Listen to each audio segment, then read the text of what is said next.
So currently, when you're interacting with kids, especially the Gen Alphas and the Gen Zs, you'll find a situation whereby you're talking to a kid, mostly in Swahili or in any other language, and they're responding to you in English.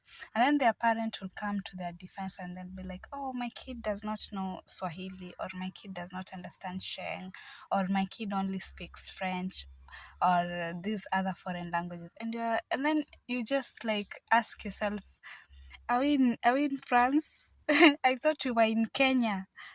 Because parents are slowly raising a generation of kids who cannot speak their native languages. I mean, in Kenya, Swahili is pretty common in almost, not even in almost every part of Kenya. At least people know Swahili. And then here we have a generation of kids who cannot speak the language, who view our local languages as lesser, who think that them being able to speak in French or Italian or in English, perfect English, using the big words, now they are better than the people who speak the native languages. And I think this is a call for mobile app developers or anyone who can just direct me to the right path. If we have mobile app developers, the same way we have these apps like Duolingo and other apps that teach the foreign languages, I'm not sure if there is an app that teaches also the native languages in Kenya. And if there is one, someone kindly point me to it, because at this point, even me, I need it. We are slowly losing our language, we are slowly losing our culture. And language is one of the most integral parts of a culture, because it is through language that history will be transmitted among generations. It is through language that culture will be transmitted. It is through language that just different cultural codes can be understood among people. Yeah. So in Kenya, there is this wave of kids who only speak English. Kids who cannot speak Swahili, and if they speak Swahili, they have to add English words in between. Kids who do not understand Sheng, and kids who do not understand their native languages. And this is not, understanding is not even the problem, because even for me, I can't say I'm perfect. We are still trying, you can still learn. But the problem is kids and parents who view the fact that people who speak these local languages, these native languages, they view our languages as lesser. They degrade our language. So when you seen speaking a vernacular language or a local language in a place where you are supposed to speak English, now you're being viewed as someone lesser. And someone else who speaks English or expresses themselves in English, even when they don't make sense, so long as they use big words and they're fluent in English, now they appear to be more intellectual, they appear to be more intelligent and better. That is the sad state of reality currently.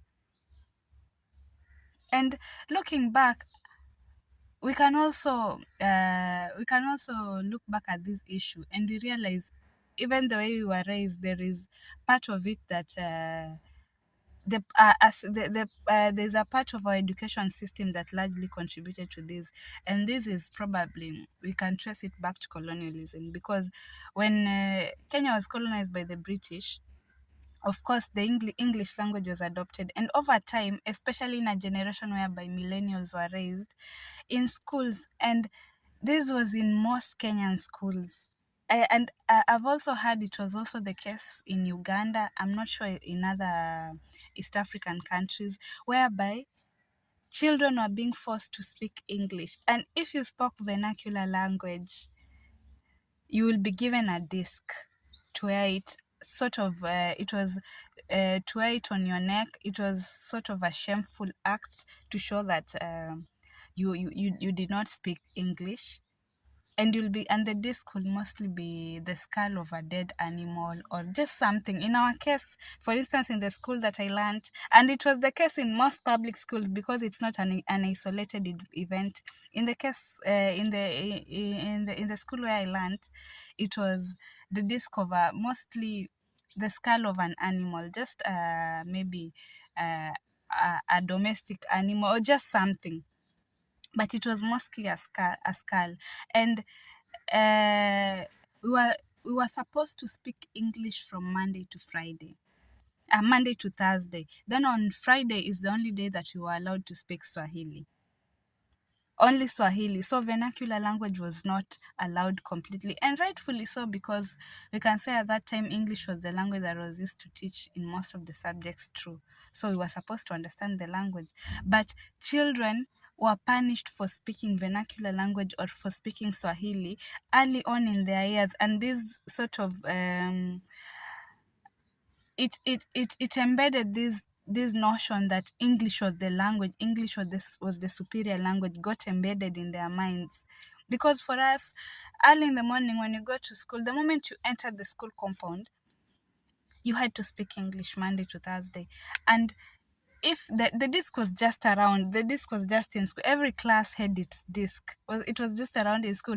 The first person who would hear you speaking Swahili or a vernacular language immediately will be given the disc.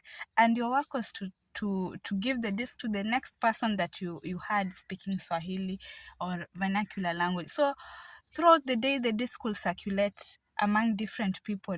And at the end of the day, everyone who had the disc had their names written down, and they'll go to the staff room and they'll be punished Monday to Friday, and on Monday to Thursday, and on Friday, because most people could speak Swahili fluently. Now, the disc did not circulate as much on Friday because Swahili was a commonly known language, because on Friday people who received the disc, they only received for trying to speak vernacular language. So this was a trend. Like, we grew up in an education system which punished kids for speaking Swahili and for speaking vernacular language. And that's why I'm saying I understand this current generation that is fixated on speaking English. I understand it to some extent because we grew up in a system that punished us for speaking other languages beside English. Yeah. But this is a call for parents and for guardians and for any other person for other people who are still raising kids. Speaking English is not the goal. It's not the goal. We currently have kids who cannot even say hello in their local languages, who don't even, like, you'll greet them and they'll be like, what are you saying? They have no clue. They have no clue. And worse, we have kids who cannot speak Kiswahili. Kiswahili. They cannot speak Kiswahili. And we have kids who view Sheng as a language. It's associated with people from the slums, as a language that is used by this association that Sheng is used by thugs, or Sheng is a language on its own. Come on, Sheng is a language on its own. And it has even, because this music genre of Gengeton, it mostly uses Sheng, and I'm a hardcore Gengeton fan. Yeah, I listen to it, not hardcore, but I listen to it. But then you will find someone can find you listening to Gengeton, and they're looking at you like, what are you listening to? They'll rather rock to these other R&Bs, but Gengeton is viewed as less because it uses Sheng. I mean, come on. These are Sheng it's even better to speak Sheng than to speak English, because Sheng is basically a blend of all these things, native languages, Swahili, all those things. At least, now, I'm not saying we should not speak English entirely, because even in this video I'm speaking English for your understanding. Yeah. But let's not raise a generation of kids who only understand the Western language. let's not raise a generation of kids who have no clue about their native languages. And language is one of the most important avenues through which culture is taught. Language is one of the most important ways through which history is transmitted among generations. Language is actually a fundamental pillar when it comes to transferring history. There is no way you can understand how Gen X operated, or the culture and the way of life of our ancestors, without understanding language. There's only some things can only be transmitted in their native language. They can only make sense in their native languages. So for parents, if you are able to, kindly try to make sure that your parents, your kids are learning or have that desire or work towards trying to understand their native languages. And if worse come to us, at least make sure they understand Swahili. There is no way you can tell me your kid does not understand Swahili, and that kid was born in Kenya, lives in Kenya, has never stepped foot out of Kenya or Africa, and somehow they cannot understand Swahili. Make it make sense. It does not make sense to me. It does not make sense to me. Because if suppose the kid will have been born, let's say in Europe or in America or somewhere where English is spoken predominantly, we'll say at least you'll try to understand it better. But the kid was born in Kenya, in Eastlands, for that matter, and you're telling me they cannot speak, they don't understand Swahili, they only understand English. Come on. So if there is anyone who knows an app that teaches local languages in Kenya,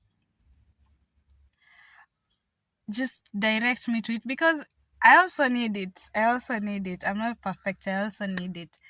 So parents, especially Gen Alpha parents, start by teaching your kids their local languages. And it's not only teaching. Start by teaching them that it's not shameful to speak your native language. And this starts with teaching them not to laugh at someone when they have a strong accent, or when they are speaking with a strong accent, because that accent just carries their history.